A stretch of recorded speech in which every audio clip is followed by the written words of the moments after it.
At the moment, I'm just kind of getting tired of mining, so I'm going to go back to the surface and actually work on exploring a bit. I'm going to see if I can find corruption. I will possibly run into a desert first, but just generally get an idea for the world which I have created. Again, I'm going to go ahead and drop off all of the resources. I'm actually probably going to make one last check to see if I can make anything out of iron. At some point in the near future, I will likely make a new house, which may be what I do once I finish exploring, just because I would like to acquire the merchant NPC, who will allow me to sell many items that I'm finding I do not want at the moment, and generally help me clear up space.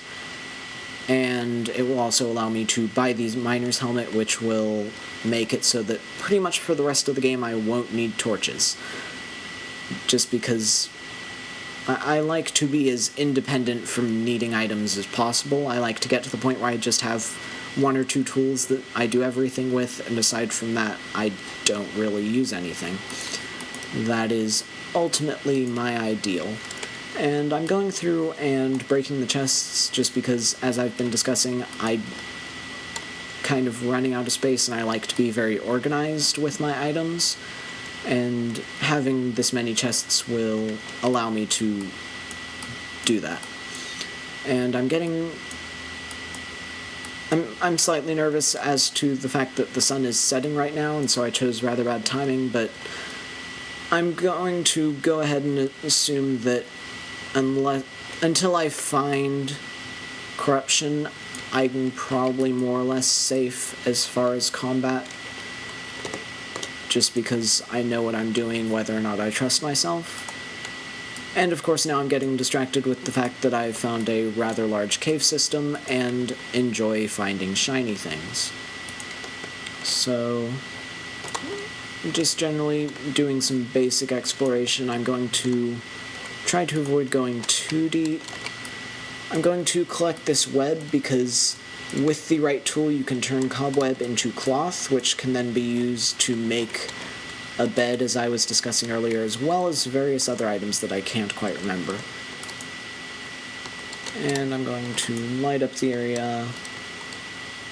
And as this gets so much deeper, I'm going to go ahead and go back topside because I would like to work on exploration directly for now.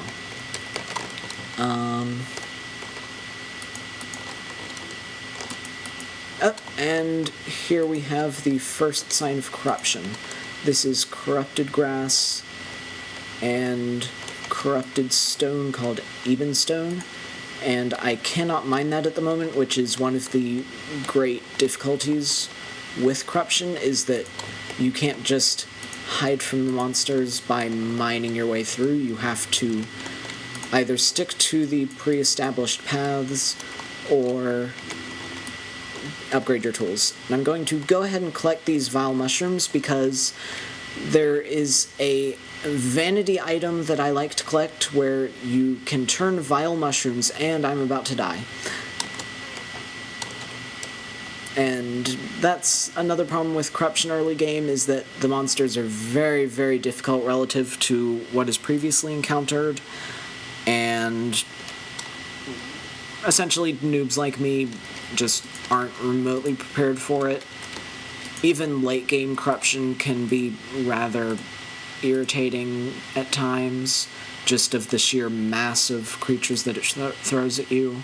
And it's now striking me that I did not actually check to see if I could make anything iron at the moment. So I'm going to go ahead and make bars, and then see what iron tools are available. I'm going to go ahead and upgrade my axe because it is currently has the annoying debuff, which makes it notably less powerful, and now I have a strong one, which is much more preferable. And then I'm going to make an iron chain because I was discussing grappling hooks earlier, and the earliest form of grappling hook is a combination of the chain which I just created and of a hook which you get from killing skeletons, which occurred deep beneath the ground from exploring dungeons as I've been doing. So now I'm going to work on organization.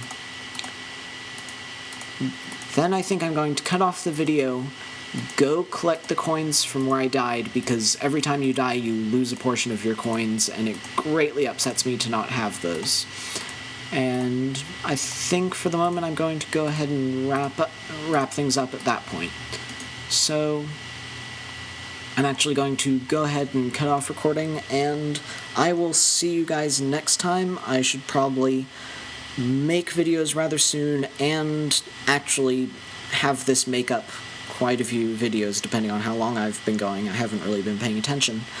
So yeah, look out for upcoming videos. I'll probably upload the next race a day thing, since as far as I know X has not made his third one yet. And yeah, I'll see you in my next video. DFTBA.